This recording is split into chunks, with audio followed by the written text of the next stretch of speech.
రోజు కొడుకు ఇంటికి తాగి వచ్చాడు. కొడుకు ఇంటికి తాగి వస్తే తండ్రి తట్టుకోలేకపోయాడు. ఒరేయ్ దుర్మార్గుడా, నా కడుపున పుట్టి నా ఇంటికి నువ్వు తాగొచ్చావా? ఎవరో నీకు తాగుడు నేర్పించింది అని చెప్పి కొట్టబోయాడు. మీదకి వెళ్ళి ఆగొచ్చిన కొడుకు చేయబట్టుకున్నాడు. ఎవడరా నాకు నేర్పించిందని చెప్పి అడుగుతున్నావుగా? అవునరా, నువ్వే నాకు నేర్పించావు. నేను నేర్పించడం ఏమిట్రా? నువ్వు బయట తాగింది కాకుండా బాటిల్ తీసుకొచ్చి ఫ్రిడ్జ్ లో పెట్టేవాడివి. ప్రతిరోజు ఫ్రిడ్జ్ తెరిస్తే నా కళ్ళ ముందు బాటిల్స్ కనిపించేవి. ఇవి ఎలా ఉంటాయో, ఏ టేస్ట్ ఉంటుందో నువ్వు లేని సమయంలో నేను ఆ బాటిల్ టేస్ట్ చేయడం మొదలు పెట్టా. ఆ టేస్ట్ కాస్త ఇప్పుడు నాకు అలవాటుగా మారింది. నువ్వు తీసుకొచ్చిన బాటిల్లే నీ కొడుకును త్రాగుబోతుగా మార్చేసినాయి.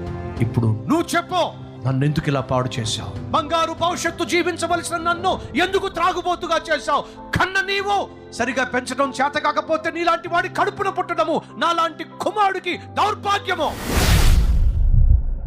ఏ సమాధానం చెప్పగలవు తండ్రి? ఎంతమంది భర్తలు ఇంటికి వస్తూ వేశ్యలను తీసుకొచ్చే వాళ్ళు లేరా?